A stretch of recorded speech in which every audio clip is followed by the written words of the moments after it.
Monday evening, everyone. It's Eric Wilhelm here with weather for Weather Geeks on the 8th day of March 2021, and we turned the corner temperature-wise today, as promised, after a chilly weekend and a frigid start to the day today. It was a big-time warm-up this afternoon. We'll get to the numbers here momentarily. I wanted to start with a nice time-lapse of our region today. We had a great sunrise this morning, and we did have some high cloudiness around today, especially this afternoon, that made for kind of a milky look to the sky. It wasn't a bright blue sky, but still enough incoming solar radiation with that strengthening March sun that temperatures were off to the races. Now, at 7 a.m. this morning, it was as cold as the lower teens in some of the colder spots across the area, including eastern Mercer County, southern Columbiana County. But then we got to 56 this afternoon at the Youngstown Warren Airport. So a 40-degree, what we call diurnal temperature range today. In other words, the difference between the low temperature and the high temperature, that's the diurnal range, and that number was 40 degrees today. Now, how does this compare to some of our bigger diurnal ranges in history? I went back through the record books and actually had to do a little bit of tweaking, a little troubleshooting to this list this afternoon, because my initial list that I put on Twitter this morning had a few flaws in it, a few bad readings. But after some fact-checking, here's the list: 45 and 46. Those are the biggest ranges I've seen in our weather record books when it comes to the diurnal ranges across our area. 46 degrees has been achieved a few times, most recently on March 27th, 2016, when we started at 30 and got to 76 in the afternoon. Some pretty impressive numbers here, but our 40-degree range today is certainly the biggest one we've had so far in 2021. All right, so the nation as a whole had a very quiet weekend weather-wise. The pattern's going to turn more active this week. It's beginning in the western U.S. with a pretty strong system bringing rain and mountain snow to California, Nevada, Oregon, Washington, and a couple of showers out into the Four Corners. But east of the Rockies, boy, it's a snoozer this evening, and it will continue to be that way overnight tonight. Locally, our weather tomorrow will kind of look like and feel like today, just a little bit warmer. It won't be as frigid of a start. No one's dropping into the teens tonight. We'll stop in the upper 30s tonight.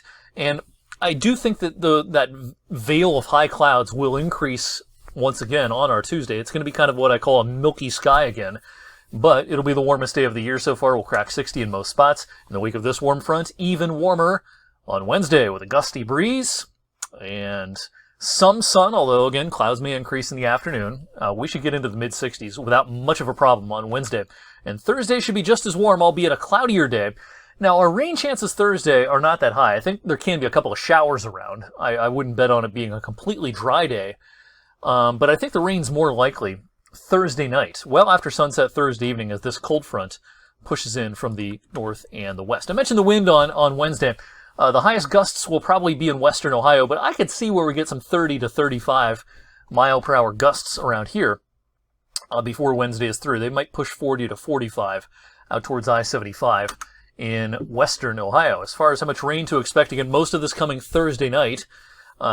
Models have an average of about a half an inch worth of liquid precipitation with this. Again, a couple of showers possible Thursday. The rain's most likely Thursday night, maybe first thing Friday morning, most likely done with by about daybreak.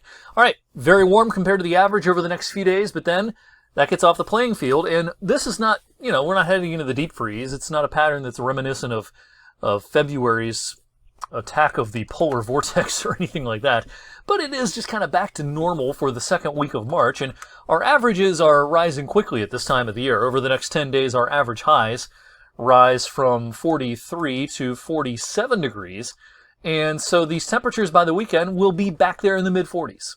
And while we might see a little bit of a brief warm-up early next week, I'm not real impressed with any sort of sustained warmth in the longer range. Once we get done with the next 3 or 4 days, to me, the pattern does not look all that favorable for any sort of prolonged period of abnormally warm weather. So compared to the average, this may be the peak of things in March compared to the average. Now, of course, by the end of March, our averages are a lot higher, but compared to the average, Tuesday, Wednesday, Thursday, and into Friday, this could be where things peak temperature-wise during this month, with a cooler temperature regime to follow starting this weekend and taking us through at least maybe the 20th to 22nd. Beyond that, the details get a little bit harder to come by, but through at least the 20th, 22nd, it does not look like a very balmy mid-March pattern. Thank you for watching Weather for Weather Geeks this evening. I'll see you back here same time, same place on Tuesday.